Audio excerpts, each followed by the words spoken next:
Okay. तो आज का विषय है साक्षी, राइट। ये तीसरा आयाम है हमारे जीवन का। साक्षी यानी तीसरा आयाम। हम दो बातों को जानते हैं, एक तो हम अपने को जानते हैं और दूसरा जो कार्य होता है वो जानते हैं। दो बातें हमें महसूस भी होती है, दो बातें हम जानते भी है कि एक कार्य है और एक कर्ता है, राइट। कर्ता और कार्य, जैसे मैं आपको दिखाऊंगा। ये देखो अभी यहां पे आपको दो दिख रहा होगा, उल्टा दिख रहा होगा लेकिन ठीक है। देखो, एक है कार्य और एक है कर्ता। इन दोनों से हम अच्छे से क्या है, परिचित है। कार्य से परिचित है, कर्ता से परिचित है, राइट। जैसे अब थोड़ा सा समझते हैं। मैं आपको एक सीन देता हूं, एक 2 मिनट के लिए आपको एक्टिंग करनी है। एक्टिंग करनी है। आपको हनुमान का रोल दिया है, हनुमान का, रामायण चल रही है, हनुमान का आपको रोल है। और मैं हनुमान एक 2-3 डायलॉग बोलिए। जैसे आप सीता माई के पास पहुंच गए और राम जी की अंगूठी दिखा रहे सीता मैया को, मैं हनुमान, मैं राम ने मुझे भेजा है और ये उसकी निशानी है, मैं आपको लेने के लिए आया हूं। बस ये डायलॉग एक्टिंग कीजिए, थोड़ी देर के लिए कीजिए। चलो 2 मिनट, शुरू हो जाओ। मैं हनुमान, हाँ कीजिए एक्टिंग, पूरा उतर जाइए एक्टिंग में 2 मिनट के लिए। कुछ लोग देख रहे, देखो मत, एक्टिंग करो। मैं सीता नहीं हूं, सीता आपके वहां पे कहीं तो भी होगी और आप हनुमान बन के गए हैं। हाँ, तो मुझे देखते मत बैठो, एक्टिंग करो थोड़ी देर के लिए, एक्टिंग करके देखो। हाँ,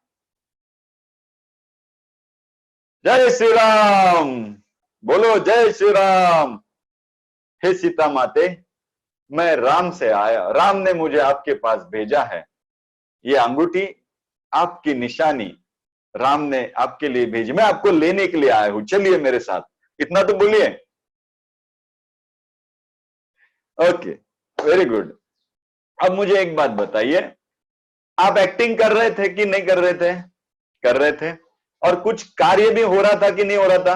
हो रहा था। मतलब दो चीजों का आपको पता था। क्या पता था? आप एक्टिंग कर रहे हैं, वो कार्य भी पता था, और क्या एक्टिंग कर रहे, कौन एक्टिंग कर रहा है ये भी पता था। मतलब कार्य और कर्ता, इन दोनों को आप जानते थे, बराबर ना। एक्टिंग भी चल रही थी, कार्य भी मालूम था, कर्ता भी मालूम था। लेकिन मुझे एक बात बताइए, अंदर कोई तो भी ये जानता था कि ये एक्टिंग है, ये एक्टिंग चल रही है। इसको भी आप देख रहे थे, राइट ना। क्योंकि आप जब एक्टिंग कर रहे थे, भले ही वो कितनी भी आप एक्टिंग पूरी तरह से करो, 100% करो, उसमें पूरा जान डाल दो, फिर भी अंदर किसी को तो भी मालूम है कि एक्टिंग नहीं है, ये एक्टिंग है, ये सच नहीं है। राइट और नॉट? ये सच नहीं है, ये एक्टिंग है, ये अंदर कोई तो भी जानता है। इसको आप पकड़ सकते थे ना। मतलब एक्टिंग करते वक्त आपको ये पक्का पता था कि ये झूठ है।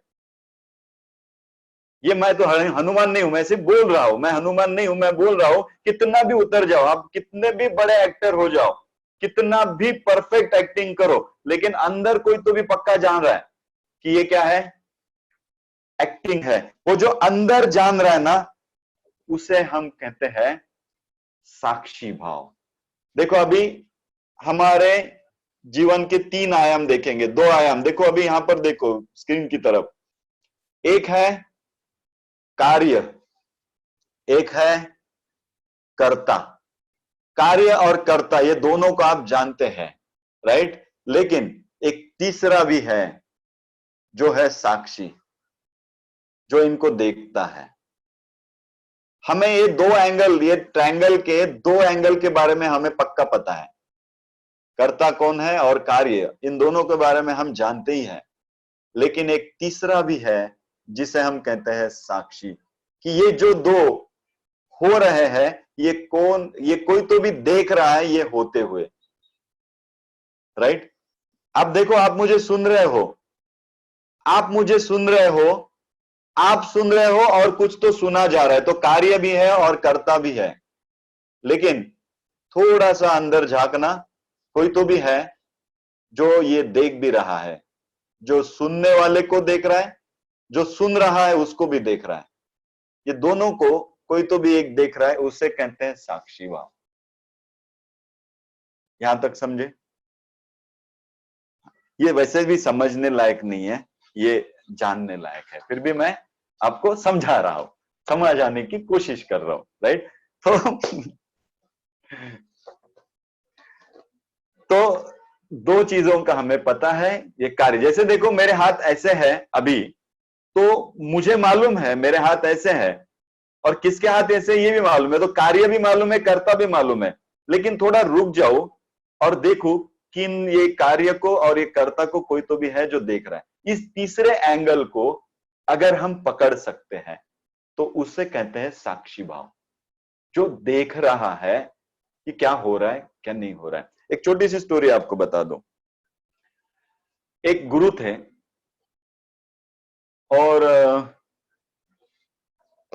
वो गुरु के पास दो शिष्य आ गए और वो शिष्यों ने कहा कि हमें दीक्षा दे दो, हम आपके शिष्य बनना चाहते हैं, हमें दीक्षा दो।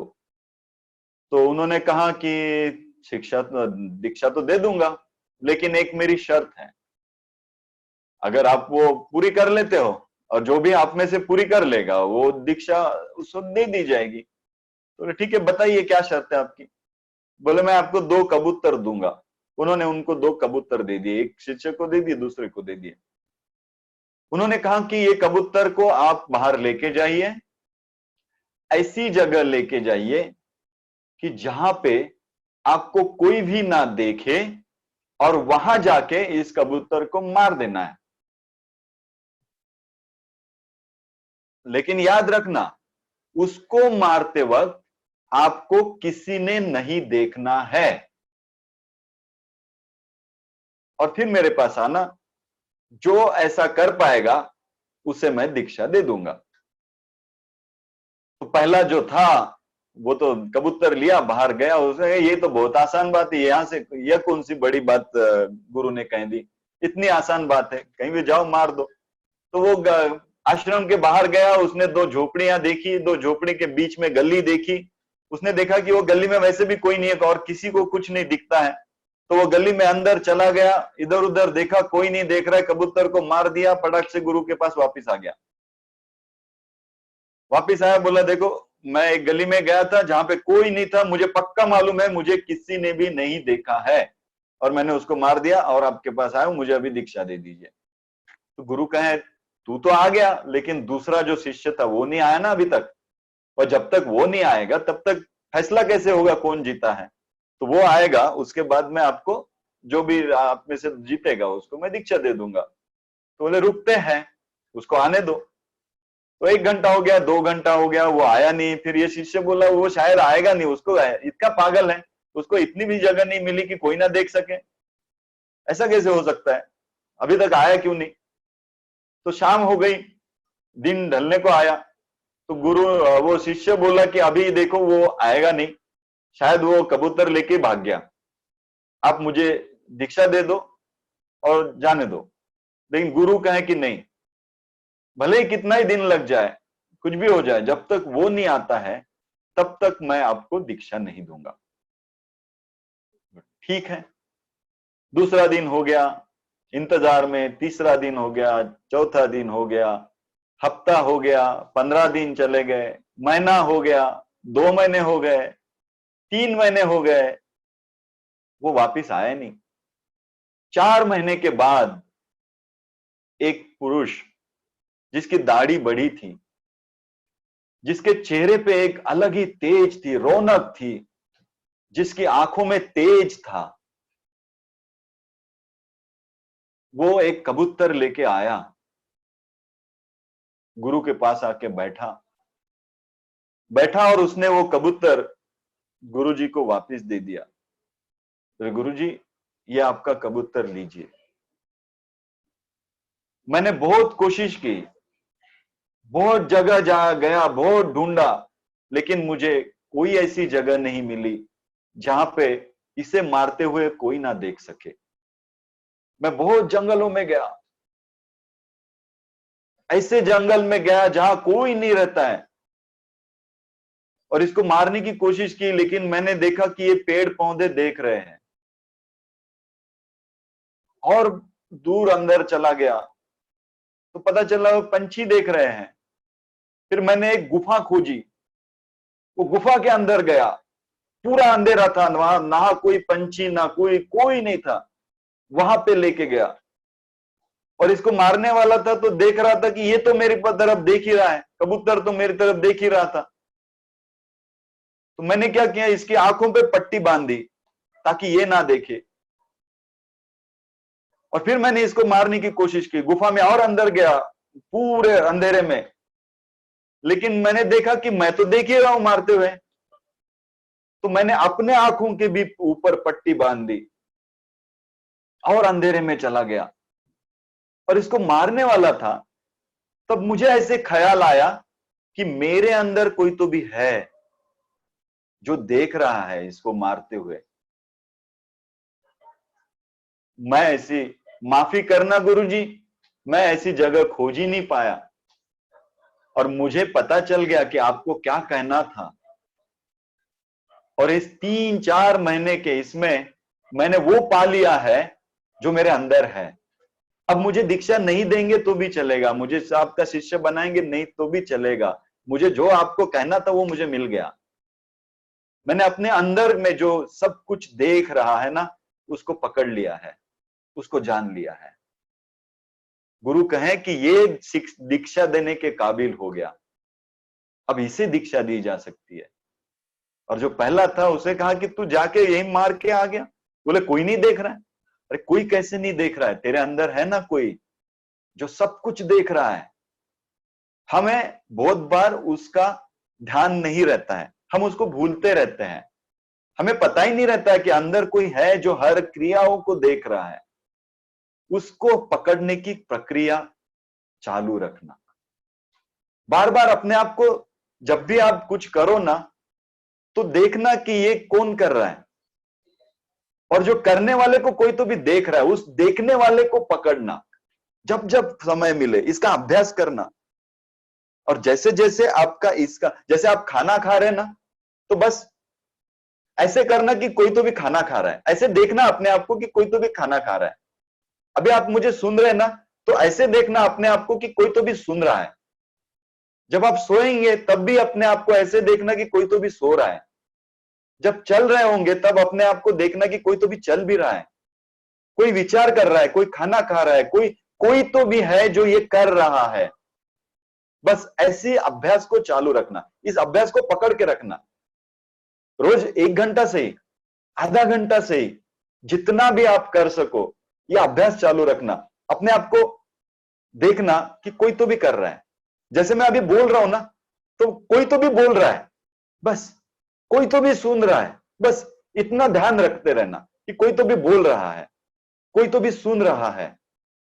बस इस अभ्यास को अपने जीवन में चालू रखना, चालू रखना। तब आप पाएंगे कि आपने उसको पकड़ लिया, इसको, ये जो है ना, ये अंदर देख रहा है इसको। अब जैसे जैसे आप इसको पकड़ते जाएंगे ना, आप अपने जीवन में पाएंगे आपकी सारी चिंताएं दूर हो गई, सारे दुख दूर हो गए, क्योंकि करता ही नहीं बचा, वो बचा ही नहीं।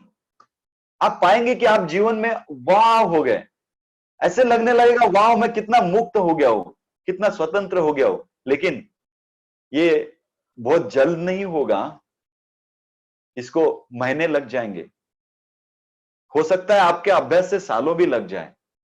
लेकिन ये अभ्यास चालू रखना, इस अभ्यास को पकड़ के रखना।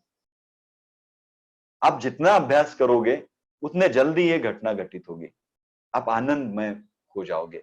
और इसका सहजता कैसे आएगा, आपके जिस दिन सपने बंद हो जाएंगे ना, इसकी पहला लक्षण है, आपने साक्षी को पकड़ लिया, उसका पहला लक्षण होता है आपके अंदर कोई सपने नहीं आते हैं।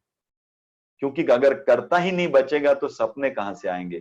जब आपके सपने तिरोहित हो जाए, सपने आना बंद हो जाए, तब समझ लेना आप साक्षी को पा लिए।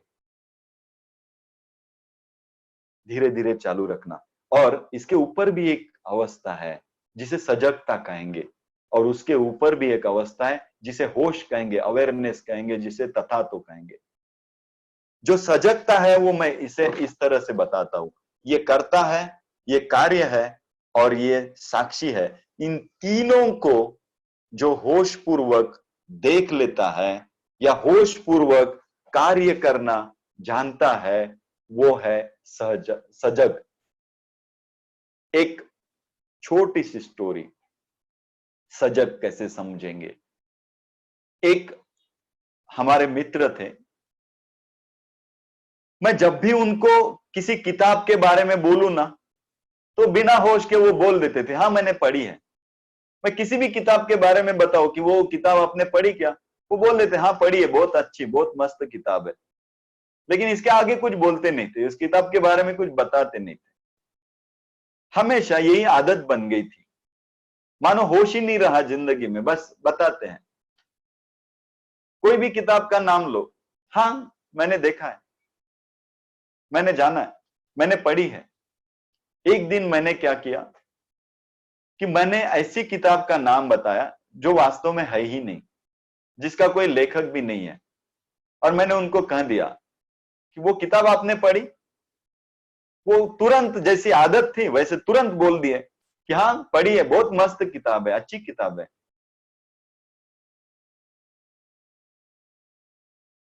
मैंने उनकी तरफ देखना शुरू किया, बोले आप शांत क्यों हैं, बड़ी अच्छी किताब है। मैंने फिर देखते रह गया। वो कहे यार ऐसा नहीं, बहुत अच्छी किताब है, अब आपको पसंद नहीं आएंगे तो ठीक है, लेकिन मुझे तो पसंद आ गई, बहुत अच्छी किताब है। मैं फिर देखता ही रह गया, मैं सिर्फ देख ही रहा था। मैंने बोले आप ऐसे क्यों देख रहे हैं। मैंने कहा आप फिर एक बार अपने आप को पूछो, देखो जरा होश में आओ। कुछ समय जाने के बाद वो बोले कि क्या है ना गुरुजी, आदत सी बन गई है, आदत ही लग गई है बस। तो ध्यान में कब आता है कि मैं बोल देता हूं ना, उसके बाद ध्यान में आता है एक्चुअली मैंने ये किताब नहीं पढ़ी है। बोले मुझे ध्यान में नहीं रहता है, बोल जाता हूं, उसके बाद ध्यान में आता है कि अरे आदत के हिसाब से मैंने बोल ही दिया, और अभी वो जो बोल दिया उसको पकड़ के रख देता हूं। मैंने ये किताब नहीं पढ़ी। हाँ, हालांकि मैंने लाइब्रेरी में इस किताब को देखा है। मैंने फिर उनकी तरफ देखा, वो फिर समझ गए, माफ करना गुरुजी मैंने लाइब्रेरी में भी नहीं देखा है। तो ये जो प्रक्रिया है ना, ये क्या है पता है, ये होश ना होने की प्रक्रिया है कि हम इतना कुछ बोलते जाते हैं, करते जाते हैं कि हम क्या कर रहे हैं, क्या बोल रहे हैं, इसका होश हमें भी नहीं होता है। हम होश खो देते हैं और बस बोलते जाते हैं। पता है आपको, कभी कभी अपने बारे में हम इतना झूठ बोलते जाते हैं कि हमारा सच में क्या है यही भूल जाते हैं,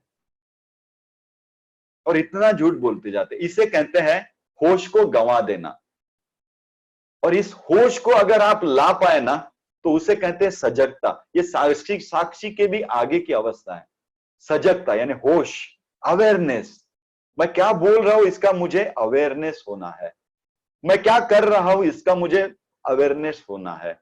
सजग हो जाना है, जो भी आप कर रहे हो उसके प्रति सजग हो जाना है।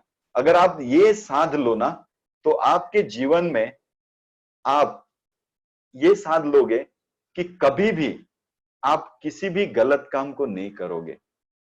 करने के पहले ही अंदर आ जाएगा कि रुक। जब आप झूठ बोलना शुरू करोगे तभी अंदर आ जाएगा कि क्या बोल रहा है तू, क्या ये सच है, क्या बोल रहा है, क्या कर रहा है, ये अंदर आपको पूछेगा। बस तभी समझ लेना कि सजगता आ गई। वो आपको रोक देगा, सारे दुनिया के गलत काम रुक जाएंगे अगर आप होश में आ जाओ, सजग हो जाओ। थोड़ा थोड़ा इसको साधना। जब भी आप मुझे सुनने भी बैठो ना, तो आपने क्या सुना, क्या सुन रहा है, क्या कर रहा है, होश आना। एक तो आप पकड़े हैं साक्षी को कि जो ये सुन रहा है, अब उसको होश में लाना कि ये क्या चल रहा है, क्या ये ठीक है या सही है, या फिर मैं जो बोल रहा हूं, जो कर रहा हूं, ये अवेयरनेस अवेयरनेस अवेयरनेस, होश, सजगता। जो भी करो सजग हो जाओ, सजग हो जाओ। आप क्या कर रहे हो इसके प्रति सजग हो जाओ, होश लाओ, अवेयरनेस लाओ। जितना अवेयरनेस बढ़ेगा उतना आप जीवन में आनंद ही आनंद पाओगे, मस्त लगेगा, आनंद महसूस होगा। होश में आना, प्राणायाम कर रहे हैं, होश लाना कि मैं सच में प्राणायाम कर रहा हूं, क्या कर रहा हूं मैं, होश लाना। आप जो भी कर रहे हैं उसका होश, होश और होश, बस यही साधना है। इसको बढ़ते जाइए, और तथा तो जब साक्षी हो जाए, सजगता साध ले, तो तथा तो भी साध लोगे। तथा तो मैं यहां पे नहीं सिखा सकता हूं, मेरे सामने आके बैठो तो मैं तथा तो भी सिखा दूंगा आपको। ये डिजिटल नहीं हो सकता है तथा तो की प्रक्रिया। जो आपको करनी है वो साक्षी की है, वो सजगता की, होश में आने की है। ये हमारी प्रक्रिया है। देखना, कुछ करने की जरूरत नहीं। देखो, आपको ये बड़े बड़े शब्द छोड़ दो, आप इतना करना कि दिन में कुछ समय वो जो कार्य कर रहा है और करता है, और जो कार्य है इसकी तरफ देखते रहना। बस देखते देखते होश भी साध लेना कि ये क्या कर रहा है। जैसे झूठ निकला रहा है अंदर से, जैसे ही झूठ निकल रहा है तो होश लेना, क्या कर रहा है तू, क्या ये सच नहीं है, क्यों बोल रहा है, जरूरत है। बस ये इतना साध लोगे ना तो धीरे धीरे आप सजगता को साध लोगे, हर प्रक्रिया में सजगता आ जाएगी। देखिए, साधना कीजिए। जो मैंने कहा ना, 1 घंटा साइलेंस में रहो, वो साक्षी को पकड़ने की साधना है। रोज 1 घंटा, 7 से 8, रोज 1 घंटा। मेरे ख्याल से 2 दिन बचे हैं या 15 दिन बचे हैं हमारे सत्संग के, मुझे नहीं मालूम। वो अनाउंसमेंट अभी आई नहीं है कि 3 तारीख को खत्म होगा कि 3 तारीख के बाद भी चलेगा। अगर चलेगा तो हम भी चलेंगे। लॉकडाउन बंद, सत्संग बंद, फिर 15-20 दिन में, हफ्ते में 1 आध बार चलेगा। लेकिन लॉकडाउन जारी है तब तक सत्संग जारी है। पता नहीं, 2 दिन बचे हैं तो 2 दिन से ही 7 से 8 रोज हम साइलेंस में बैठेंगे और अपने आप को, वो साक्षी को, वो सजगता को पकड़ने की कोशिश करते रहेंगे। राइट? जय गुरुदेव। ये साधना को समझिए। अभी मैं एक भजन लगाऊंगा, इस भजन को सुनना। बड़ा प्यारा भजन है, बड़ा प्यारा भजन है। मुझे कल ही मिला है, किसी ने भेजा है, मुझे बहुत अच्छा लगा। आंख बंद करके सुन लेना। शुरू में भी मैंने लगाया था, मौके कहाँ ढूंढे रे बंदे, मैं तो तेरे पास रे। ढूंढ सुनते हैं, और फिर ये भजन जैसे ही समाप्त हो जाएगा, आज के ध्यान की प्रक्रिया, आज के सत्संग की प्रक्रिया भी हम समाप्त करेंगे। मोहे कहाँ ढूंढे रे बंदे, मैं तो तेरे पास रे।